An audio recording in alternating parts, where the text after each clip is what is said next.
Assalamualaikum warahmatullahi wabarakatuh. Apa kabar anak-anak bunda yang soleh dan soleha? Semoga anak-anak bunda selalu sehat ya.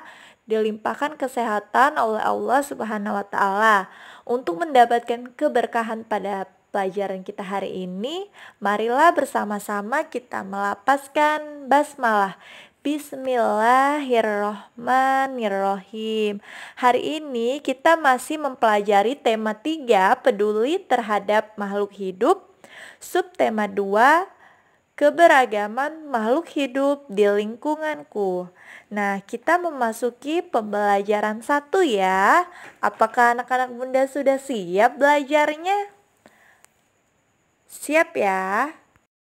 Kita memasuki pembelajaran 1. Nah, di sini ada kata kunci pembelajaran kita hari ini adalah kewajiban terhadap hewan peliharaan dan bagian-bagian tubuh hewan serta fungsinya.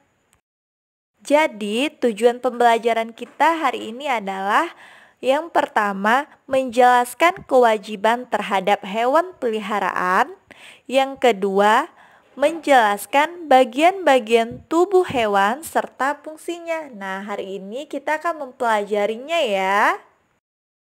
Baiklah, di sini kita akan mempelajari tentang kewajiban terhadap hewan peliharaan. Ada banyak hewan dan tumbuhan yang dapat kita pelihara. Tanaman yang biasa kita pelihara adalah jenis tanaman hias atau tanaman obat seperti bunga mawar dan juga jahe. Hewan yang bisa kita pelihara adalah hewan yang jinak seperti kucing, burung, kura-kura, dan masih banyak hewan-hewan lain yang dapat kita pelihara ya. Nah, hewan peliharaan harus kita rawat dengan baik. Nah, sekarang kita akan menyimak cerita Dayu yang ingin punya hewan peliharaan. Nah, di sini Dayu ingin memelihara kucing. Dulu ibu berjanji Dayu boleh memelihara kucing ketika Dayu sudah cukup besar. Kata ibu, Dayu bisa mempunyai hewan peliharaan jika sudah mandiri dan bisa tanggung jawab. Sekarang Dayu sudah kelas 4 SD.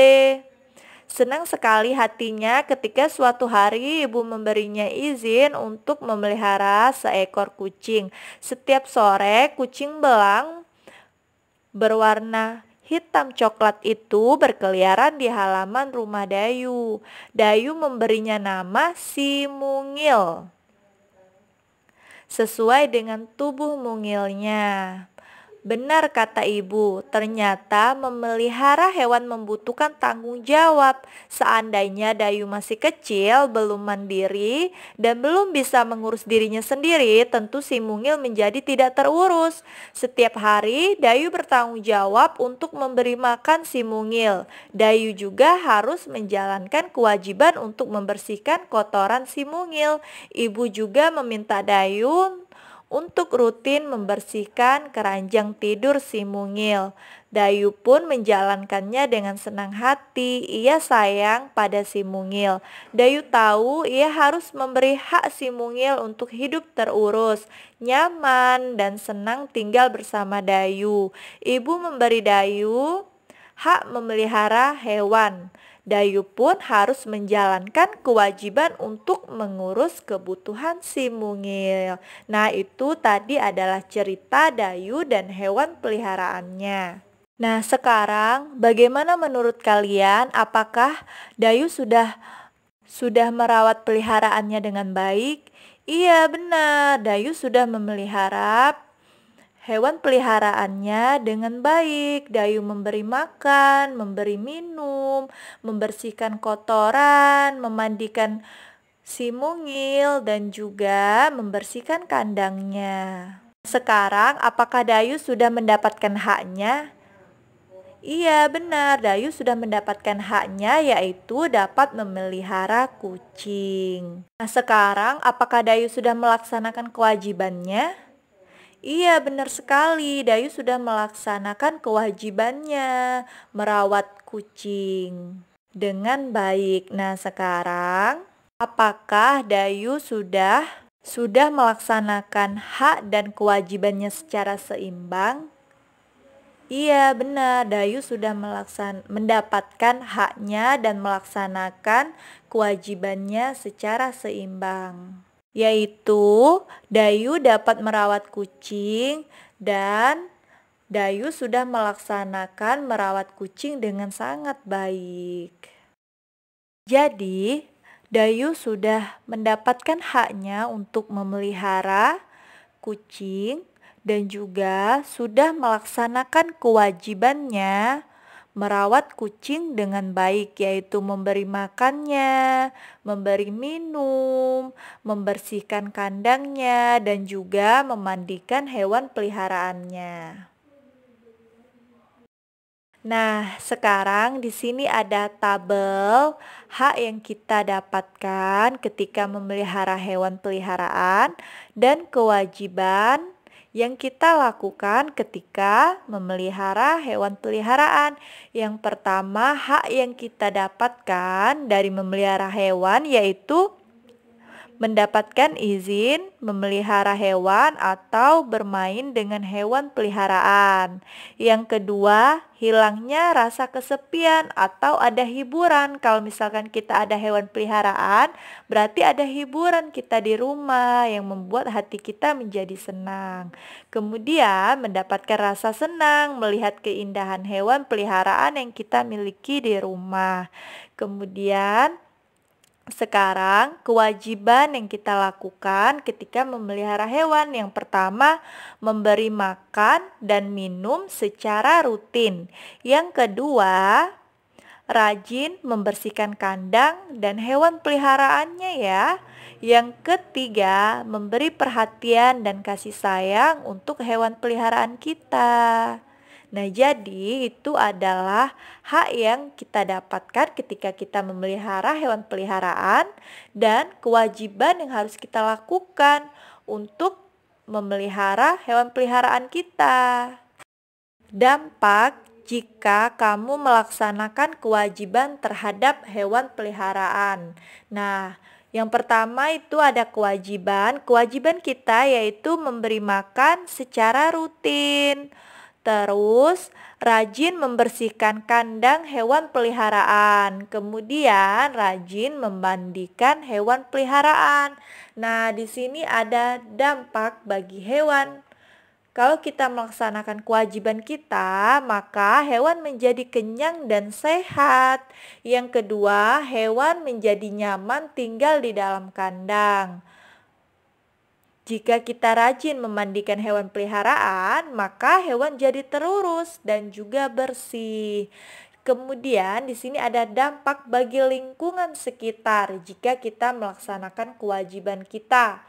Jika kita memberi makan secara rutin, maka dampak bagi lingkungan sekitar tidak ada hewan yang berkeliaran mencari makan atau mencuri makan di tempat rumah tetangga kita. Kemudian, rajin membersihkan kandang hewan peliharaan, maka dampak bagi lingkungan yaitu kandang yang kotor itu kan dapat menjadi sarang penyakit. Nah, jadi lingkungan bebas dari penyakit kalau kita rajin membersihkan kandang hewan peliharaan kita.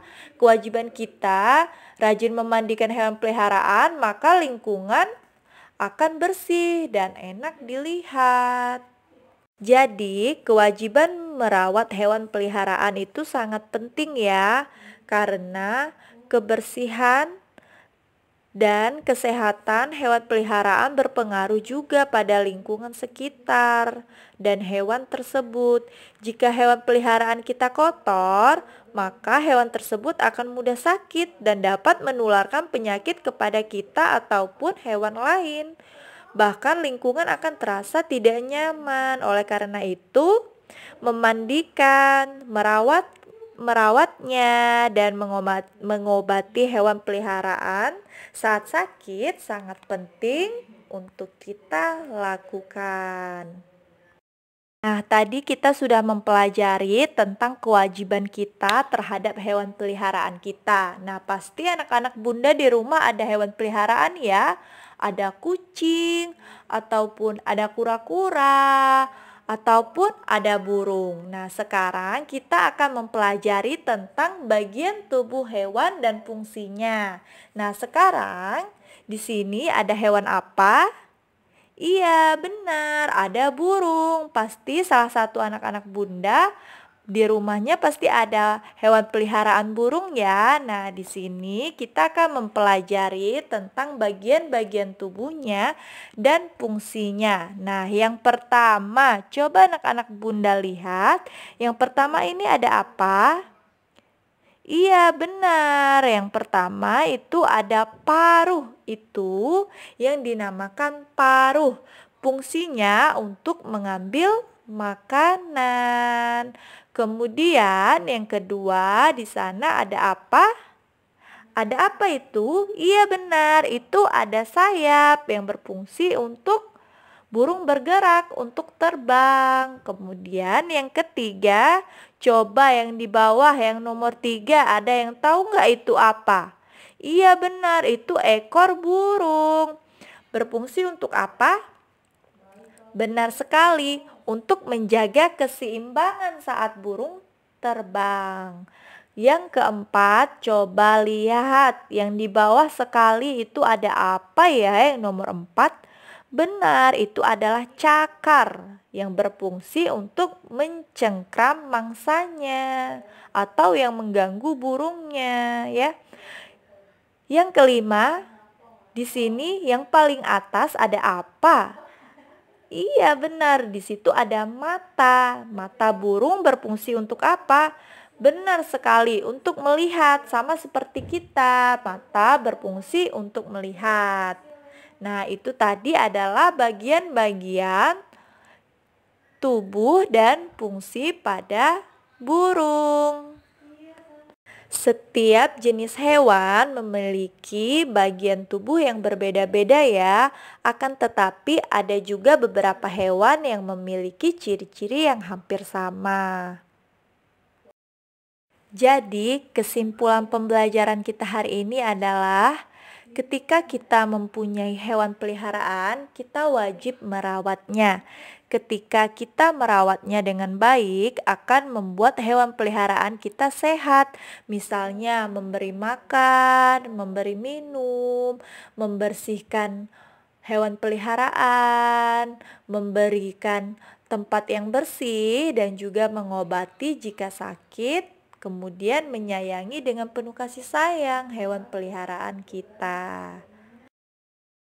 Tugasnya hari ini adalah menceritakan pengalamanmu merawat hewan peliharaan. Nah, jika ada anak-anak Bunda yang tidak memiliki hewan peliharaan di rumah, bisa menceritakan satu pengalamannya menyayangi hewan di sekitarnya.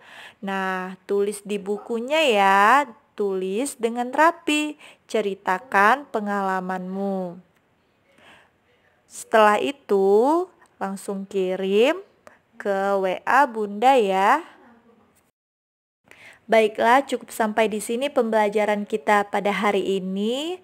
Next, kata kunci selanjutnya yaitu mengidentifikasi dampak perburuan hewan langka dan menjelaskan karakteristik tempat hidup hewan sesuai dengan ciri-cirinya.